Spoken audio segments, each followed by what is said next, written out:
नमस्कार मित्रों, देसी ट्यूशंस में आपका स्वागत है। इस वीडियो में हम सीखने वाले हैं 9th standard Maharashtra board new syllabus history का 9th चैप्टर, जिसका नाम है चेंजिंग लाइफ पार्ट 1। आगे बढ़ने से पहले मेरी आपसे रिक्वेस्ट है कि प्लीज़ मेरे वीडियो को लाइक कीजिए, अपने दोस्तों के साथ शेयर कीजिए, कुछ डाउट्स हो तो नीचे कमेंट कीजिए और प्लीज़ दोस्तों चैनल को सब्सक्राइब करना ना भूलें। तो चलिए शुरू करते हैं। Changing life 1। So far we have studied the period from the year 1961 to 2000। देखिए अभी तक जो हमने हिस्ट्री सीखी उसमें क्या सीखा, भारत को स्वतंत्रता मिलने के बाद 1961 से लेकर 2000 तक क्या क्या हुआ, घटनाएं मुख्य वो सीखी। The speed of change in the 20th and the 21st centuries has been tremendous. देखिए 20वीं शताब्दी में और 21वीं शताब्दी में जो बदलाव आ रहे थे उसमें काफ़ी तेज़ी आई थी, तेज़ी से बदलता जा रहा था भारतीय समाज। Human life is changing rapidly.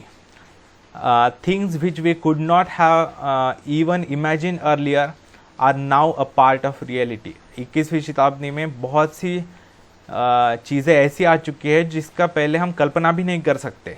अगर 1960 1970 में आप मोबाइल के बारे में या फिर आप ऐसे ऑनलाइन यूट्यूब पर वीडियो लेक्चर्स सीखने के बारे में सोचते तो ऐसा पॉसिबल ही नहीं था, लेकिन आज ये सब पॉसिबल है। In ancient and medieval periods religion was an important part of a person's identity. प्राचीन काल में और मध्ययुगीन काल में, मध्ययुगीन काल मेडिवल पीरियड यानी 6ठी शताब्दी से 6th सेंचुरी से लेकर 16th सेंचुरी तक। तो प्राचीन काल में और मध्ययुगीन काल में व्यक्ति का रिलीजन एक महत्वपूर्ण उसकी पहचान थी। Now modernisation has posed some challenges before all religions, be it Hinduism, Islam, Christianity, Sikhism, Jainism, Buddhism, Zoroastrianism और जुडाइज्म। देखिए आज के आधुनिक काल में, मॉडर्न पीरियड में सभी धर्मों के सामने, सभी संप्रदायों के सामने एक चैलेंज आ चुका है। जैसे हिंदू धर्म है, इस्लाम संप्रदाय, Christianity, Sikhism, Jainism, Buddhism, Zoroastrianism यानी पारसी लोग, जुडाइज्म यानी जीव लोग। Doctor Baba Saheb Ambedkar brought about a sea change in our traditional mindset. Ambedkar ji ने हमारे जो पारंपरिक जो विचार करने की दिशा थी उसमें काफ़ी चेंज किया। He brought it through the medium of the Indian Constitution। भारतीय संविधान में उन्होंने ये बदलाव लाए और उनको लागू किया गया भारतीय समाज में। According to our Constitution, all Indians are equal before the law and they cannot be discriminated against on the basis of religion, race, caste, gender or place of birth। भारतीय संविधान के अनुसार क्या है, भारतीयों जो सभी भारतीय है वो अधिनियम के सामने, संविधान के सामने समान है। सभी उनके बीच में धर्म के आधार पर, जाति के आधार पर, रेस यानी क्या वो गोरा है या काला है, कैसा दिखाई देता है, या फिर स्त्री है या पुरुष है, कहाँ पर जन्मा है, उस पर भेदभाव नहीं किया जा सकता। All citizens have the right of freedom of speech and expression, freedom to assemble peacefully without arms, freedom to form associations, freedom to move, to live and settle down anywhere on Indian territory and to practice any occupation। सभी भारतीयों को इसका पूरा अधिकार है। Freedom of speech यानी अपने विचार व्यक्त करने का, बोलने का स्वतंत्रता है। फिर जो है असेंबल पीसफुली यानी शांतिपूर्वक शस्त्र लिए बिना हम मीटिंग्स करवा सकते हैं, सभा करवा सकते हैं। फिर कई सारे संगठनाएं बना सकते हैं हम। फिर एक जगह से, एक स्थान से दूसरे स्थान, देश में कहीं पर भी जा सकते हैं हम freely. To live and settle down anywhere in India territory, किसी भी राज्य का व्यक्ति किसी भी राज्य में जाकर जो है रह सकता है, सेटल डाउन कर सकता है।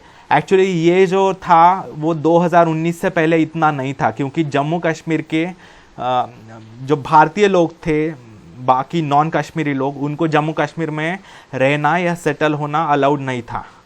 लेकिन करंट मोदी गवर्नमेंट ने वो भी लॉ कैंसिल कर दिया और अभी कोई भी भारतीय जम्मू एंड कश्मीर राज्य में रह सकता है। ठीक है, पहले अलाउड नहीं था। पहले तो नेहरू के कार्यकाल में जम्मू कश्मीर में यानी हमारे ही देश के राज्य में जाने के लिए बाकी भारतीयों को वीज़ा लगता था, यानी उस राज्य के सरकार की परमिशन लगती थी, उनके परमिशन के बिना किसी को भी जाना अलाउड नहीं था वहाँ पर। तो ये सब अभी करंट गवर्नमेंट ने हमारे देश का अभिन्न हिस्सा बनाया है जम्मू एंड कश्मीर को। Indian citizens living anywhere in India enjoy the right to nurture their language, script and culture. तो भारतीय नागरिक जो कहीं पर भी रह रहे हैं उन्हें अपनी भाषा और अपनी लिपि जो है उसका नर्चर करना, उसे सहेज के रखने का अधिकार है, अपनी संस्कृति को भी सहेज के रखने का अधिकार है। These provisions in the Constitution shook the foundations of the caste system। ये जो प्रावधान किए गए हैं हमारे संविधान में, उसके कारण जो है हमारे देश में जो कास्ट सिस्टम है, जाति व्यवस्था है, उसके आधारशिला ही नष्ट हो गई। यानी जाति के आधार पर जो भेदभाव किया जाता था वो, यानी ब्रिटिश के काल से ये शुरू हुआ बेसिकली जाति आधार पर भेदभाव करना, तो वो जो है कम हो गया। It help to make the practice of vocations running in the family obsolete. पहले जो था कोई भी व्यवसाय अगर करना था तो परिवार में जो व्यवसाय करते थे पेरेंट्स या ग्रैंड पेरेंट्स, उन्हीं का व्यवसाय करना पड़ता था बच्चों को भी। लेकिन अभी ऐसा नहीं है, कोई भी जो है जो चाहे वो व्यवसाय ऑक्यूपेशन कर सकता है। Change became the trend in every field of life. हर क्षेत्र में, भारतीयों के हर क्षेत्र में बदलाव आने लगा। The following box shows how even machines were affected. तो इसका जैसे जैसे भारतीय समाज में बदलाव आता गया, उसका बदलाव इवन मशीन्स पर कैसा हुआ वो देखेंगे, उसका उदाहरण। Do you know, during the British era there were 4 kinds of compartments in the railway train, the first, second, inter and third class।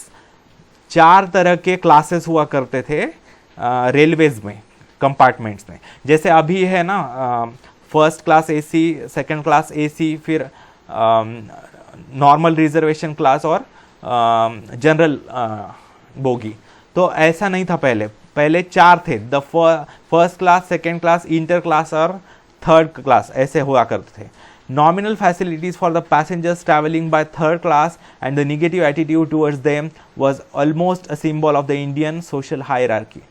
तो जो थर्ड क्लास में ट्रैवल करते थे जो लोग, उन्हें बहुत वो गरीब होते थे, उस क्लास में कोई सुविधा नहीं दी जाती थी और उनको एक निचले दर्जे से देखा जाता था उन्हें। तो इन द 1978 हायरार्की, यानी जो स्टेप्स होते हैं ऊपर से नीचे, उसे बोलते हैं hierarchy. In the 1978 railway budget Madhu Dandavate put an end to this third class. तो 1978 के रेलवे बजट में मधु दंडवते उस तत्कालीन जो रेलवे मंत्री थे, उन्होंने थर्ड क्लास को समाप्त कर दिया। Later 2 trains were started which had no class divisions, namely Sinhagad express on the Pune Mumbai route and Gitanjali express on the Mumbai Kolkata route. बाद में 2 ट्रेन स्पेशली शुरू की गई, सिंहगढ़ एक्सप्रेस जो पुणे से लेकर मुंबई और मुंबई से लेकर पुणे थी, और दूसरी गीतांजलि एक्सप्रेस जो मुंबई से कोलकाता और कोलकाता से मुंबई थी। उन 2 एक्सप्रेसेस में क्या था कि उनमें कोई भी क्लास डिवीजन नहीं था, सभी जो रेलवे थे एक ही क्लास के थे, सभी bogies. Thus began a series of minor and major changes in the society। इस तरीके से धीरे धीरे बड़े छोटे मोटे बदलाव आना शुरू हो गया भारतीय समाज में। Now anyone can go into a restaurant irrespective of his religion, race, caste और gender। अभी आज के ज़माने में तो कोई भी किसी भी धर्म का हो, किसी भी जाति का हो, किसी भी कोई स्त्री हो या पुरुष हो, किसी भी रेस का हो, गोरा हो या काला हो, वो किसी भी रेस्टोरेंट में जाकर खाना खा सकता है। पहले ऐसा नहीं था। In fact we see boards outside the restaurants welcoming all. आजकल तो सभी को स्वागत करने के लिए रेस्टोरेंट्स के बाहर बोर्ड्स लगाए हुए होते हैं, लेकिन ऐसा ब्रिटिश काल में नहीं था। किसी भी रेस्टोरेंट के ऊपर ऐसा लिखा जाता था, जहाँ पर सिर्फ ब्रिटिशों को अलाउड था, तो वहाँ पर लिखा जाता था कि dogs and Indians are not allowed. कुत्ते और भारतीय लोग लोगों को प्रवेश नहीं है अलाउड, ऐसा लिखा जाता था। यानी हमारी बराबरी कुत्तों के साथ किया जाती थी भारतीयों की। ब्रिटिश हमारे ही देश में आकर हमें इतना नीचा दिखाते थे। Another very significant change during the post independence period is the right to express opinions against the government। बाद में स्वतंत्रता प्राप्त होने के बाद हमें और एक महत्वपूर्ण अधिकार आया और एक महत्वपूर्ण बदलाव आया कि हमें हमारे शासन के विरुद्ध बोलने का अधिकार प्राप्त हुआ। हमारे गवर्नमेंट के विरुद्ध, हमारे सरकार के विरुद्ध बोलने का अधिकार प्राप्त हुआ। शांतिपूर्वक बोल सकते हैं, शस्त्र नहीं उठाने हैं, लेकिन हम सरकार की नीतियों का विरोध कर सकते हैं। अगर कोई उसके नीति हमें पसंद नहीं है, उसकी पॉलिसी, उसका कोई निर्णय हमें पसंद नहीं है, तो उसका हम विरोध कर सकते हैं। ये महत्वपूर्ण अधिकार प्राप्त हुआ। Earlier there were limits on expressing any opinion against political rulers. स्वतंत्रता प्राप्त होने से पहले जो भी हमारे राज्यकर्ता थे, चाहे वो ब्रिटिश हो या चाहे वो मुगल्स हो, उन जो भी राज्य करने वाले थे उनके विरुद्ध बोलने का अधिकार किसी को भी नहीं था। उनके विरुद्ध कोई भी अगर बोलता था तो उन्हें बहुत कड़ा दंड दिया जाता था, बहुत कड़ी सजा दी जाती थी। Now Indian citizens can register their protest against the policies of the government through newspaper, speeches और अदर मीडिया। आजकल तो हम सरकार को जो चाहे वो बोल सकते हैं, फिर न्यूज़पेपर्स में हम लिख सकते हैं, सरकार के विरुद्ध भाषण दे सकते हैं, ठीक है, जैसे विपक्ष के लोग देते ही है ना। मीडिया में जैसे पब्लिक सोशल मीडिया हो या कुछ भी हो, वहाँ पर हम सरकार के नीतियों के विरुद्ध आवाज़ उठा सकते हैं। The institution of the family, जो हमारा परिवार था, परिवार की संस्था जो थी, उसमें कैसे बदलाव आता गया स्वतंत्रता के बाद। During the pre-independence period, the institution of the family was an important identifying feature of an Indian society। Bharatiya Samaj का एक महत्वपूर्ण पहचान थी परिवार, भारतीय परिवार। स्वतंत्रता प्राप्त होने से पहले जो जॉइंट फैमिली कल्चर था हमारे यहाँ, जो कि अच्छा कल्चर था। हमारे यहाँ संयुक्त कुटुंब पद्धति यानी संयुक्त परिवार, एकत्रित फैमिली यानी जो है 2-3 फैमिलीज यूनाइटेड रहती थी, जॉइंट फैमिली। जैसे दादा दादी, उनके 2-3 बच्चे, उनकी पत्नियां, उनके बेटे, ऐसे। India was known all over the world as the country of joint families. भारतीयों को, भारत को पूरे विश्व में एक एकत्रित परिवार का देश कहकर जाना जाता था, जो एक बहुत अच्छी बात थी। अभी जॉइंट फैमिलीज बहुत कम हो चुकी है, जो एक बुरी बात है, लेकिन पहले बहुत जॉइंट फैमिलीज हुआ करती थी। However the wave of globalisation has now given an impetus to the system of nuclear families. धीरे धीरे ग्लोबलाइजेशन होने के बाद, वैश्विकीकरण 91 के बाद जो होने लगा, बाद में न्यूक्लियर फैमिलीज आने लगी। यानी सिर्फ एक फैमिली में पति पत्नी और उनके बेटे, बस इतने ही लोग, बाकी कोई नहीं। दादा दादियों को बाहर रखा जाने लगा, फिर चाचा चाची वगैरह वो सब अलग अलग घरों में रहने लगे। उसे कहते हैं न्यूक्लियर फैमिलीज। सोशल वेलफेयर, सामाजिक भला करना, सभी का अच्छा करना। The objective to establish the welfare state has been incorporated in the constitution is itself। Welfare state establish करने का उद्देश्य हमारे संविधान में ही रखा गया है। वेलफेयर स्टेट यानी का क्या, जो शासन होगा, जो हमारा सरकार होगी, वो देश के सभी जनता का, सभी लोगों का भला करने में, उनको पेट भर खाना, अच्छी सुविधाएं, बेसिक सुविधाएं देने का कोशिश करेगी। उसे बोलते हैं welfare state. India is the first country in the world to do so. ऐसा करने वाला भारत जो है विश्व में पहला देश है। बाकी बहुत से देश जो है, जैसे पाकिस्तान है, वो वेलफेयर स्टेट नहीं है, वहाँ पर सिक्योरिटी स्टेट है। सिक्योरिटी स्टेट यानी वहाँ पर मिलिट्री पर इतना ज़्यादा खर्चा किया जाता है कि उनको, जो सामान्य जनता है, उनको खाने के लिए कुछ मिलता ही नहीं है। तो इतना खर्चा किया जाता है मिलिट्री पर, यानी बहुत से वेपन्स खरीदना, मिलिट्री के सैनिकों को सैलरी देना वगैरह। तो इसके कारण वहाँ पर लोगों को, आम जनता को ही खाने के लिए कुछ नहीं है, लेकिन वहाँ पर मिलिट्री सब खा जाती है। तो उसे बोलते हैं सिक्योरिटी स्टेट, यानी देश के सिक्योरिटी को बहुत ज़्यादा इंपॉर्टेंस देना।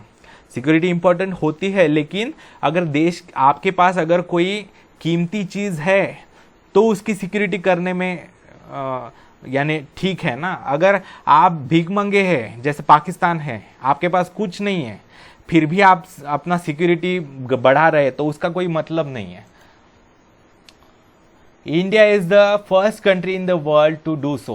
The social welfare programs aim to make opportunities for full-time employment, healthcare, education and development available to all Indian citizens. सभी भारतीय नागरिकों को उनका सभी का स्टैंडर्ड ऑफ लाइफ अच्छा करना, सभी को रोजगार देना, सभी का स्वास्थ्य की केयर करना, फिर सभी को शिक्षा देना, ठीक है, और सभी का विकास करना, ये हमारा उद्देश्य रहा है पहले से।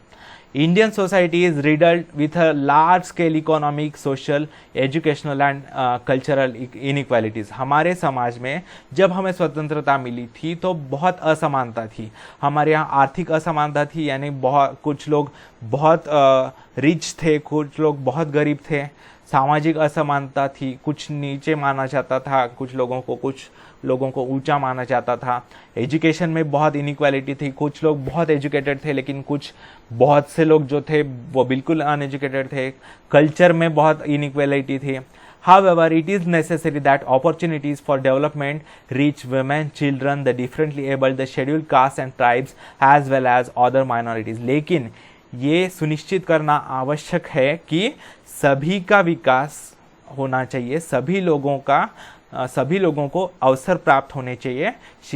कौन से महिलाएं हो या बच्चे हो या फिर अपाहिज हो, ठीक है, या फिर पिछड़े हुए जातियों के लोग हो या पिछड़े हुए जनजातियों के वनवासी लोग हो, उन सभी को इक्वल अपॉर्चुनिटी मिलनी चाहिए, सभी को इक्वल मौका मिलना चाहिए। This was the greatest challenge facing the government during the post independence period. ये भारतीय शासन के सामने सबसे बड़ा चैलेंज था, चुनौती थी कि सभी को बराबरी का दर्जा देना स्वतंत्रता प्राप्त होने के बाद, क्योंकि ब्रिटिशों ने तो बहुत भेदभाव किया था।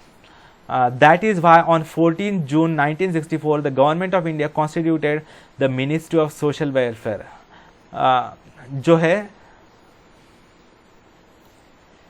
सामाजिक कल्याण का मंत्रालय स्थापन किया गया 14 जून 1964 को भारत सरकार द्वारा, यानी सभी समाज के सभी लोगों का कल्याण करने के लिए।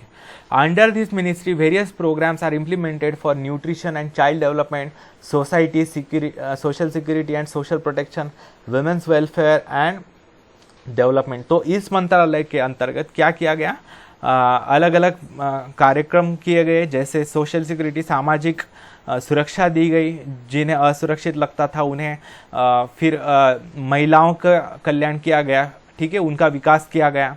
अ similar arrangement exist at state level too, जैसे केंद्र सरकार का, सेंट्रल गवर्नमेंट का सोशल वेलफेयर मिनिस्ट्री होती है, वैसे ही स्टेट लेवल पर, राज्य के लेवल पर भी जो है सोशल वेलफेयर का मंत्रालय होता है। शेड्यूल्ड कास्ट एंड ट्राइब्स, जो अनुसूचित जाति और जनजाति है, एससीज और एसटीज जिन्हें कहते हैं, according to 1971 census 22% people in India belong to scheduled caste and tribes. हमारे 1971 के जनसंख्या के अनुसार जो है हमारे देश के 22%, 22% लोग जो है वो अनुसूचित जाति, पिछड़े जाति, जनजातियों से बिलोंग करते थे।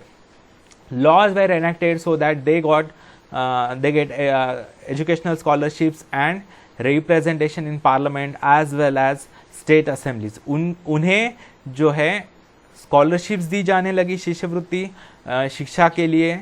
उन्हें फिर हमारे संसद में भी उनके लिए आरक्षण किया गया है, हमारे विधानसभाओं में भी हर राज्य के आरक्षण दिया गया है उनको।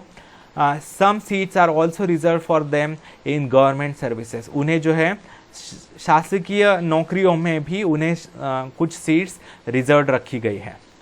Public health, the constitution of India states that the primary duty of the government is to raise the people's standard of living, to ensure proper nutrition and to improve public health.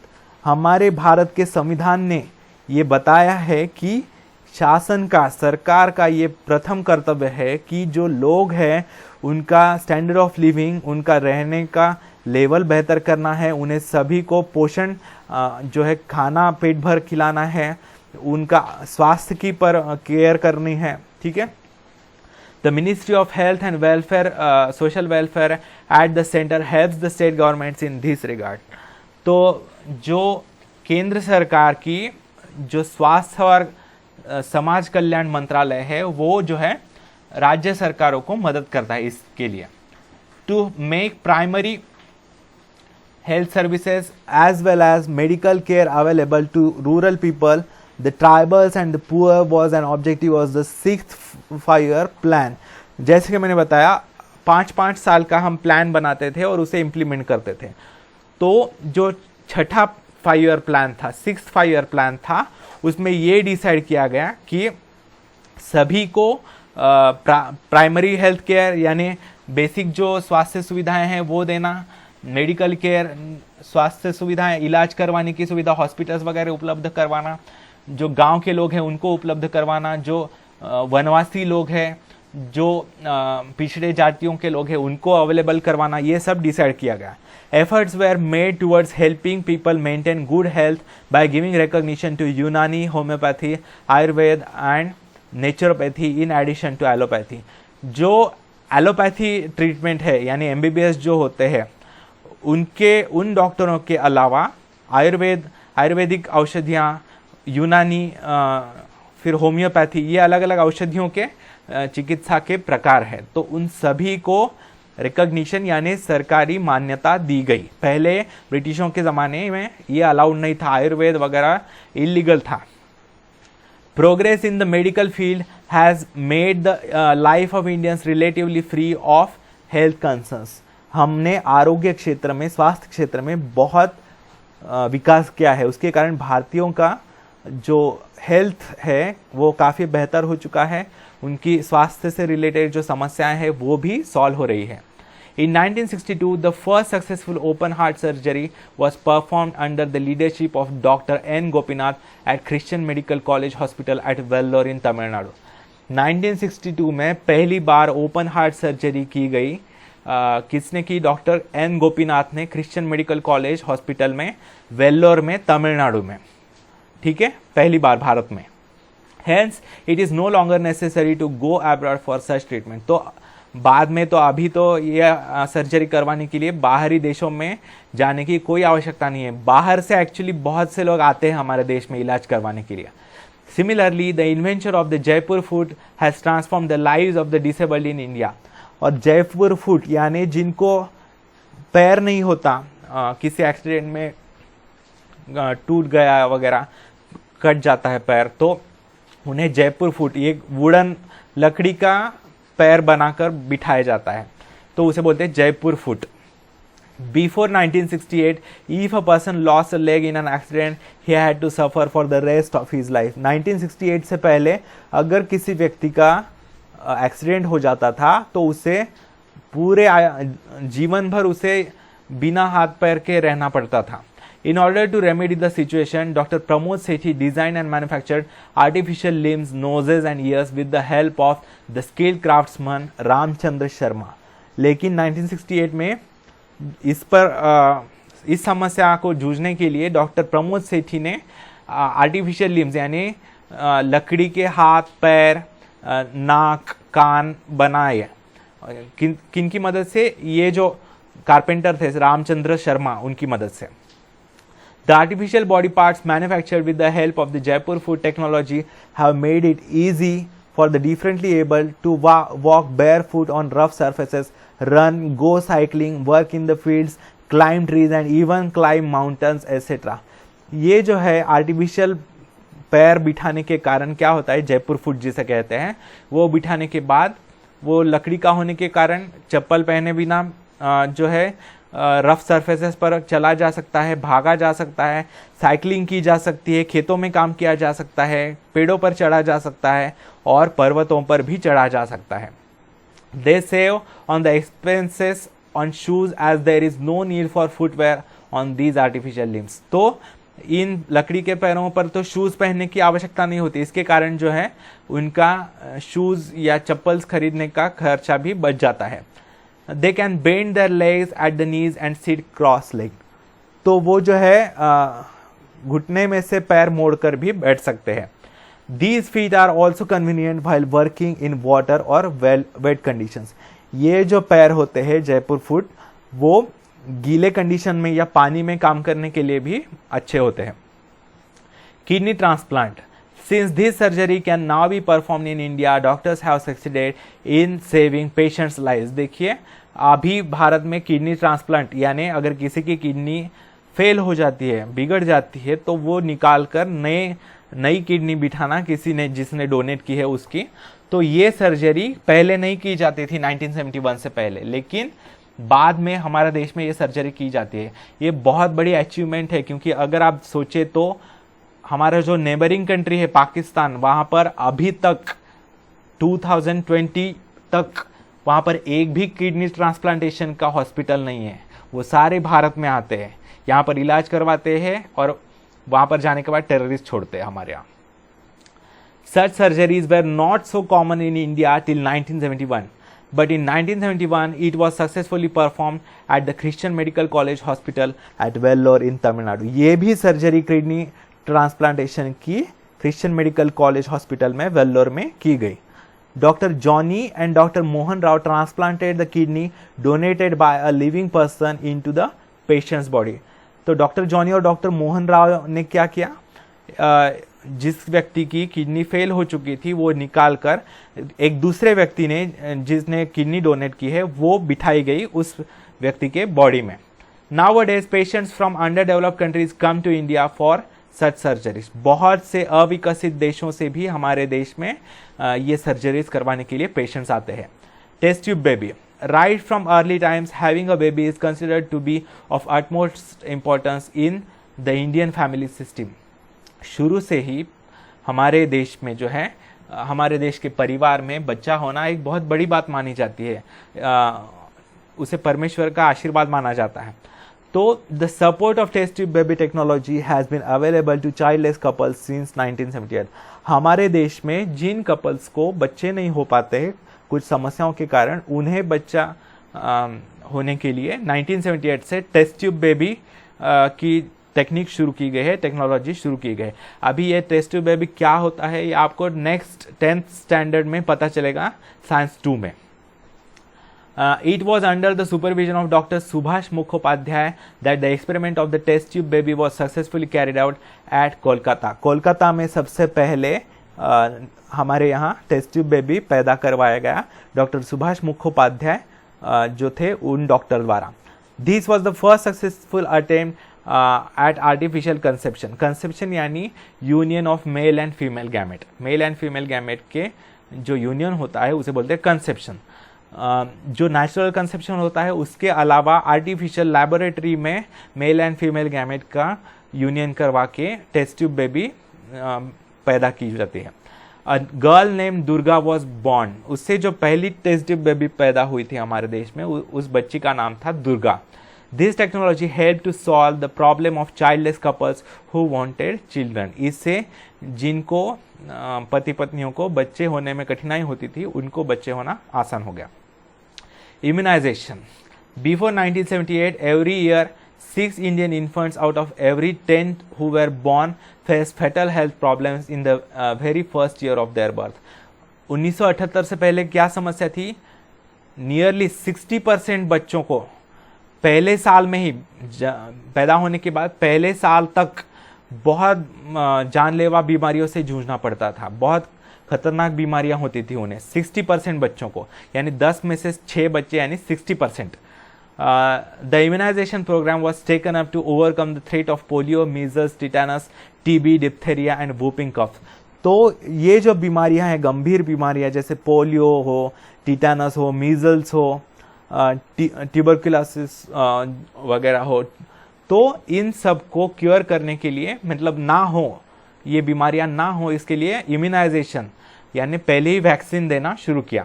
The pulse polio immunization program was started in 1995 has controlled polio. 1995 में शासन द्वारा हमारे pulse polio programme शुरू किया गया। तो अभी तो हम पूरे पोलियो से पोलियो मुक्त हो चुका है हमारा देश। Urbanisation. Urbanization is a process of the concentration of population in a city or urban area. Urbanization यानी नागरीकरण. नागरीकरण यानी क्या?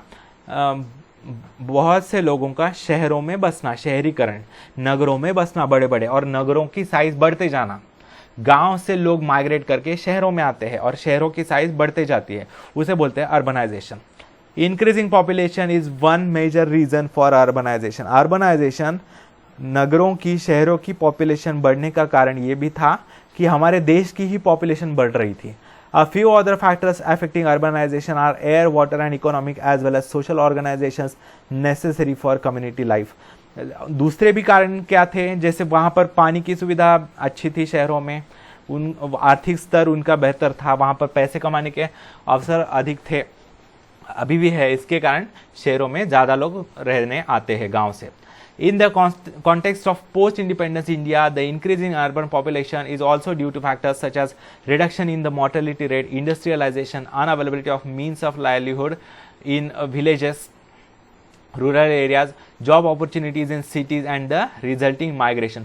बाकी जो कारण है शहरों की संख्या बढ़ने में, इसका क्या कारण है, जैसे mortality कम होना, mortality rate यानी मृत्यु दर, बीमारियों के कारण वगैरह, इन जो डेथ रेट था वो उसका कम होना, इंडस्ट्रियलाइजेशन यानी शहरों में बड़ी बड़ी फैक्ट्रीज लगने लगी, तो वहाँ पर आने काम करने के लिए लोग आने लगे, यहीं पर रहने लगे शहरों में, वहाँ पर कमाने के अवसर ज़्यादा थे शहरों में, इसके कारण गांव से लोग यहाँ पर आते थे, नौकरियाँ ज़्यादा थी। To reduce the strain on cities it is necessary to make jobs available in villages.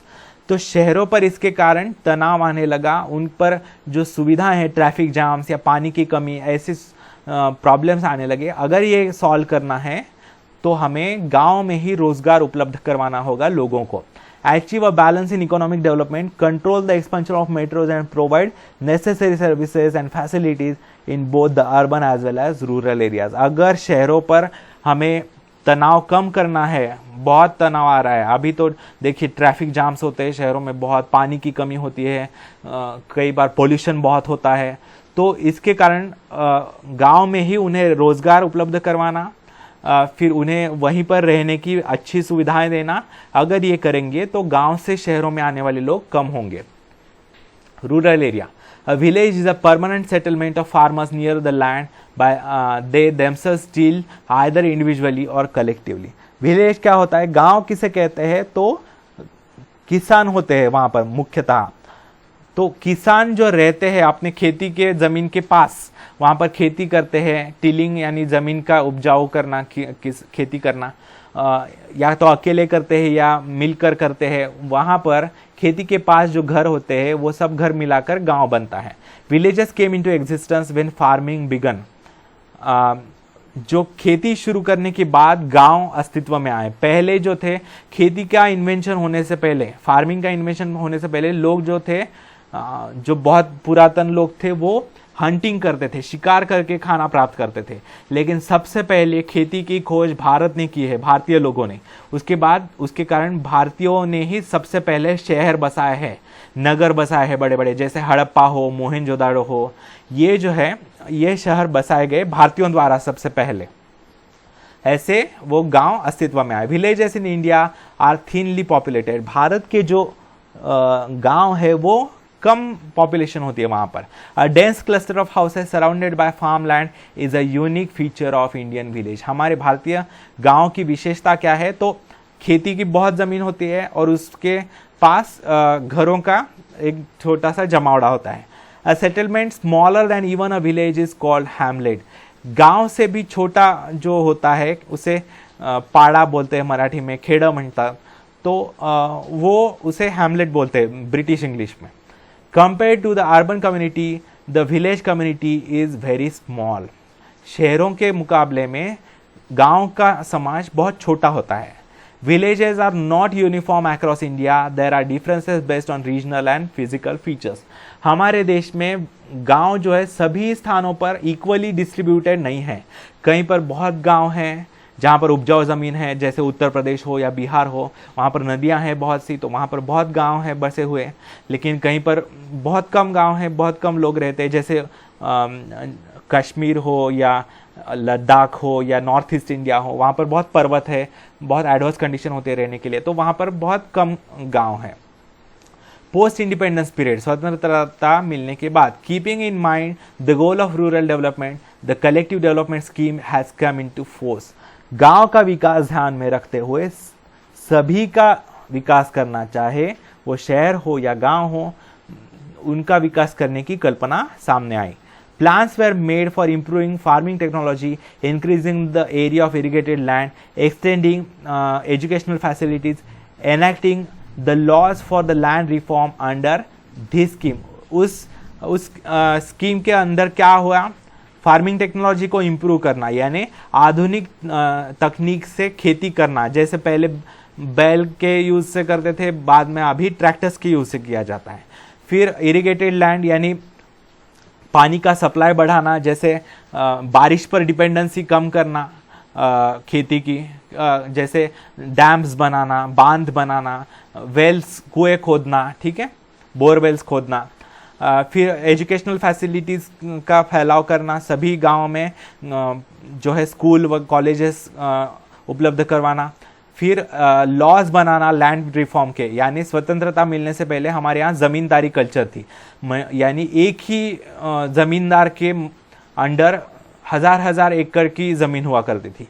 बाद में जो है वो ज़मीन सरकार ने अपने यहाँ जब्त करवा ली स्वतंत्रता मिलने के बाद, और वो गरीब किसानों में बांट दी। तो ये इसे बोलते हैं land reform. It also aimed at increasing agricultural produce as well as expanding the means of transport, health services and scope for education in the rural areas। इससे क्या हुआ, जो एग्रीकल्चरल प्रोड्यूस है, खेती का उत्पादन है, वो बढ़ाने का प्रयास किया गया। एजुकेशन, कॉलेजेस, स्कूल्स बनाए गए गाँव में, ठीक है, और बाकी स्वास्थ्य सुविधाएं, हॉस्पिटल्स वगैरह भी उपलब्ध करवाए गए। It was decided to give priority to economic development in villages। गाँव का आर्थिक विकास करने को महत्व दिया गया। The government undertook this work through the medium of gram panchayat, which included the people from all castes and tribes। तो गांव-गांव में ग्राम पंचायत स्थापित की गई। जैसे शहरों में जो होता है वो महानगर पालिका होती है, म्यूनिसिपालिटी, उसी तरह गांव का काम चलाने के लिए ग्राम पंचायत स्थापित की गई, और उसमें सभी जातियों के, सभी जनजातियों के लोगों को सहभागी किया गया। To achieve this the gram panchayat, panchayat samitis and zila parishad were empowered with more authority. यानी जो गांव लेवल पर होते हैं उन्हें कहते हैं ग्राम पंचायत, जो तालुका लेवल पर होते हैं उन्हें कहते हैं पंचायत समिति, और जो जिला लेवल पर होते हैं, डिस्ट्रिक्ट लेवल पर, उन्हें कहते हैं जिला परिषद। इन सभी को सशक्त किया गया, उन्हें काफ़ी अधिकार दिए गए। Changing economic life, earlier every village was economically self-sufficient। प्राचीन काल से हमारे देश के गांव जो है वो आर्थिक दृष्टया संपन्न थे, वो इंडिपेंडेंट थे बाहरी लोगों पर। A majority of the villagers were dependent on farming। बहुत से विलेजर्स जो थे, गांव के लोग, वो खेती करते थे मुख्यतः। Farm produce used to be distributed among artisans as payment for their work. जो मजदूर थे उनमें खेती का जो उत्पादन था वो डिस्ट्रीब्यूट किया जाता था, यानी अगर गेहूं पाए हैं तो थोड़ा सा हिस्सा उन्हें दिया जाता था। Now this situation has change. Rural areas are engaged in agriculture and occupations ancillary to farming, while urban society is engaged in non agricultural production and the service sector. अभी ये परिस्थिति बदल चुकी है।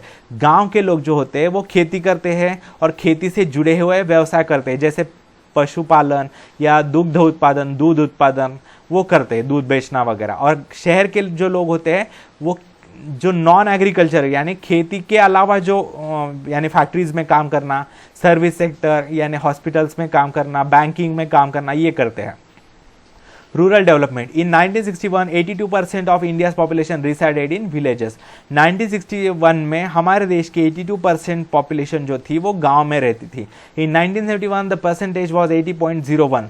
So far the rural area has shouldered the responsibility of providing food, grains and other raw materials to urban areas, supplying labor to industrial sectors of the society, city and taking care of natural resources। अभी तक हमारे देश में जो शहर के लोग हैं उनको खाना सप्लाई करना, अनाज सप्लाई करना, उन्हें वर्कर्स, मजदूर सप्लाई करना, ठीक है, और अलग अलग काम करना, ये जो छोटे मोटे काम थे ये गांव के लोग करते थे। There are three major challenges with reference to rural development, namely bringing about economic development, developing facilities to meet social needs, and finally bringing about a change of attitude in matters concerning society, culture and ways of thinking.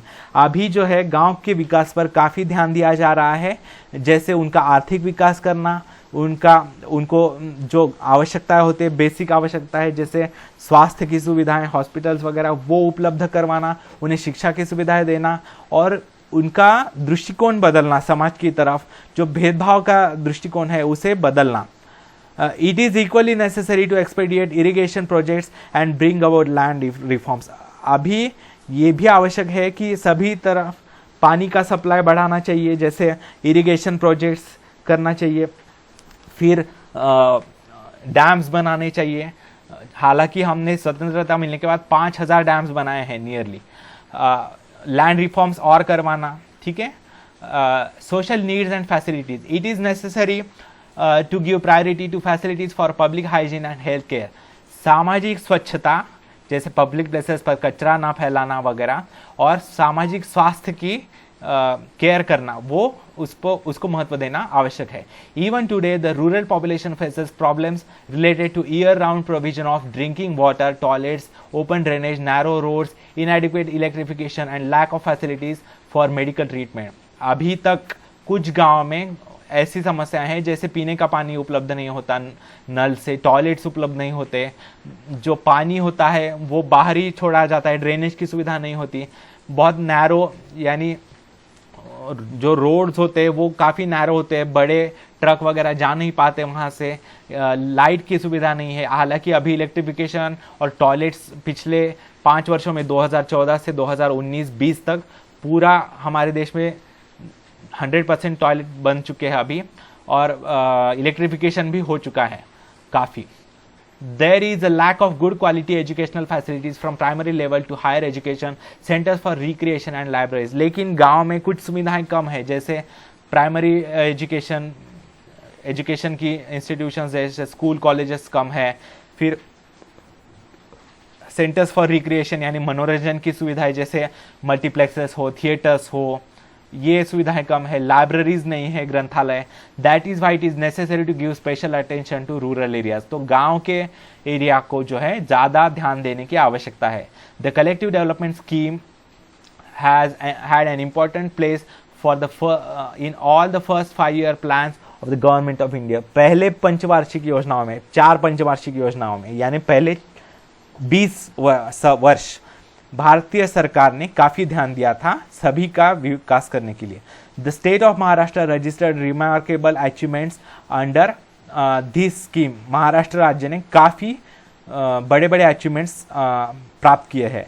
For example, जिला परिषद वे established in 1962. हमारे यहाँ 1962 में जिला परिषद की स्थापना की गई. Nutritious diet scheme was launched in 1970-71. सभी को अच्छा पोषण, अच्छा आहार, अच्छा खाना सप्लाई करने की स्कीम लॉन्च की गई 1970-71 में. The state also started rural water supply scheme for sinking wells and providing pipe water. सभी हमारे राज्य ने जो है गांव को पानी सप्लाई करने का, जैसे कुएं खोदना वगैरह, ये शुरू किया. By 1971 1677 small dams had been built. 1971 तक हमारे राज्य में 1677 छोटे छोटे बांध बनाए गए थे.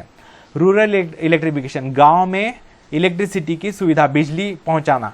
Electricity is essential for the development of rural areas. गांव के विकास के लिए इलेक्ट्रिसिटी सप्लाई, किसी भी रीजन के विकास के लिए इलेक्ट्रिसिटी होना काफ़ी आवश्यक होता है, क्योंकि फैक्ट्रीज के लिए इलेक्ट्रिसिटी लगती है.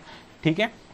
Automatic pumps are needed to water the fields. खेती में पानी देने के लिए पंप्स लगते हैं, मोटर्स लगती है, उसके लिए इलेक्ट्रिसिटी लगती है. Electricity is needed to preserve perishable food items such as milk, eggs, fruits and vegetables, to run fertilizer projects and fan the TV for lights, fans and TV for lights and studying at night.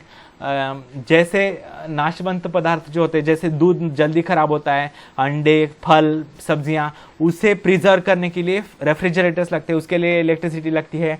फिर fertilisers मिलने वाले projects शुरू किए गए. Fans, TV चलाने के लिए TV लगते हैं, इलेक्ट्रिसिटी लगते हैं, रात को स्टडी करने के लिए लाइट्स लगते हैं, तो इसके लिए इलेक्ट्रिसिटी लगती है। During the first 5 year plan electricity had been provided to 3000 villages in India. पहले पंचवार्षिक योजना में 1952 टू 1957 तक 3000 गाँव में इलेक्ट्रिसिटी का सप्लाई दिया गया था। Rural and urban societies during pre globalization period 1991 में, यानी प्री ग्लोबलाइजेशन 1991 में हमारे यहाँ ग्लोबलाइजेशन शुरू हुआ, उससे पहले गांव के और शहर के पॉपुलेशन में समाज में क्या अंतर था वो देखेंगे। Rural community, urban community. Priority to farming and ancillary vocations jobs, यानी गांव के लोग जो थे वो खेती को महत्व देते थे और खेती से जुड़े हुए जैसे पशुपालन हो या दूध उत्पादन हो उसको महत्व देते थे। शहर के लोग priority to non agricultural production and services, शहर के लोग जो थे खेती के अलावा बाकी कामों को महत्व देते थे, जैसे बैंक्स में नौकरियां करना, स्कूल्स में नौकरियां करना, हॉस्पिटल्स में वगैरह। Small in size, homogeneous in terms of language, culture and tradition, गांव के जो समाज होता है वो छोटा होता है, वहां पर एक ही तरह के लोग होते हैं, एक ही भाषा बोलने वाले लोग होते हैं, एक ही संस्कृति वाले लोग होते, एक ही परंपरा के लोग होते। गांव के लोगों में इतनी परंपरा में फर्क नहीं आता, लेकिन शहरों में large in size, heterogeneous in terms of languages, cultures and traditions, शहरों में जो है अलग अलग जगहों से लोग आकर बसते हैं, इसके कारण बहुत डाइवर्स पॉपुलेशन होती है। हेट्रोजीनियस यानी डाइवर्सिटी वाली, विविधतापूर्ण, अलग अलग राज्यों से लोग आते हैं, इसके कारण बहुत सी भाषाएं बोलने वाले होते हैं, बहुत सी संस्कृतियों परंपराओं के लोग होते हैं। Elementary kinds of vocations, trend of sending villagers to cities rather than accommodating outsiders in rural occupations.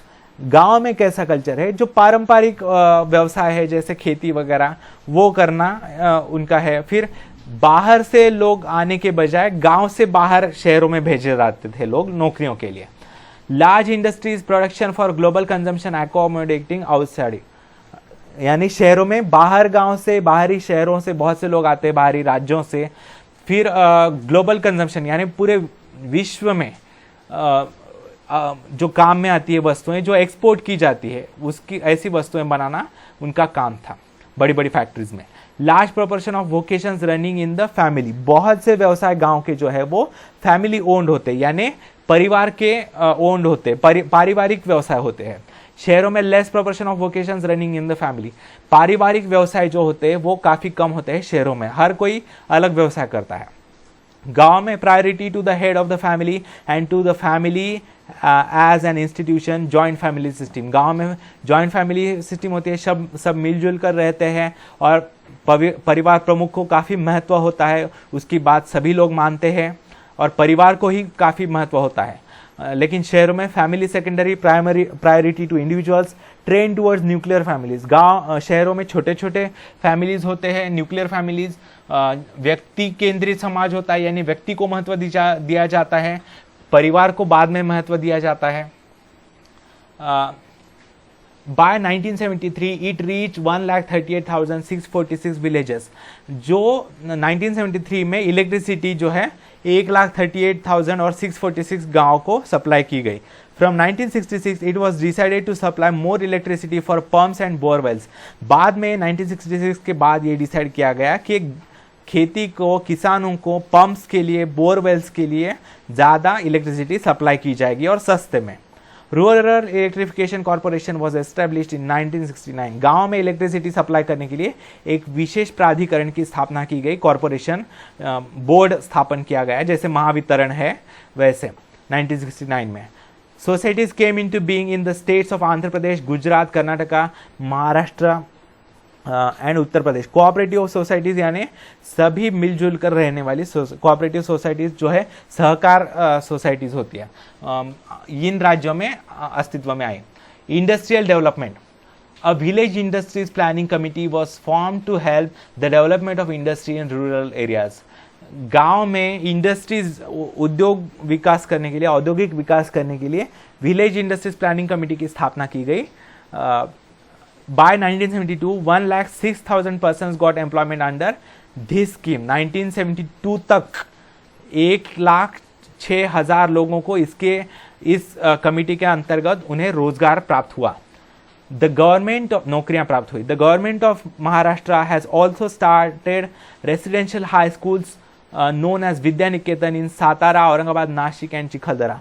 Residential high school शुरू किए गए भारत शासन द्वारा, यानी क्या, हॉस्टल्स वाले स्कूल्स, वहीं पर रहना और वहीं पर खाना, वहीं पर सीखना, पढ़ना सीखना। जो गांव के लोग होते हैं वो वहां पर रहकर सीखते हैं। Vidya Niketan school, their purpose is to provide the best quality education to intelligent and meritorious village students living in unfavorable conditions। इन विद्या निकेतन स्थापित करने का उद्देश्य ये था कि जो बहुत दूर, जहाँ पर कोई सुविधा नहीं है, ऐसे गांव में जो बच्चे रहते हैं, जो विद्यार्थी रहते हैं, उनको अच्छे क्वालिटी का बेहतरीन एजुकेशन उन्हें उपलब्ध करवाना। As per the recommendations of the Kothari Commission, agricultural universities were started at Rahuri, Akola, Parbhani and Dapoli in Maharashtra। तो कोठारी आयोग ने जो रिकमेंडेड किया था, यानी सुझाव दिया था कि इन गांवों में एग्रीकल्चरल यूनिवर्सिटीज, यानी खेती से रिलेटेड जो है यूनिवर्सिटीज स्थापित की गई, जिसमें इन्वेंशंस किए जाते हैं, बेहतर क्वालिटी के सीड्स के, फर्टिलाइजर्स के, जो है पेस्टिसाइड्स के इन्वेंशंस किए जाते हैं। ऐसे in recognition of the work done in the field of education, UNESCO awarded its international prize for the spread of literacy to Maharashtra in 1972।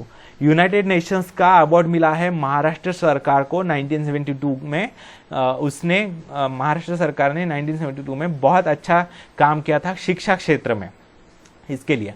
In this way, overcoming the obstacles at the beginning of post-independence period, India began to develop and make progress। इस तरीके से धीरे धीरे हम अपने जो संकट है उनको ओवरकम करके हम स्वतंत्रता प्राप्त होने के बाद हम धीरे धीरे जो है विकास करने लगे।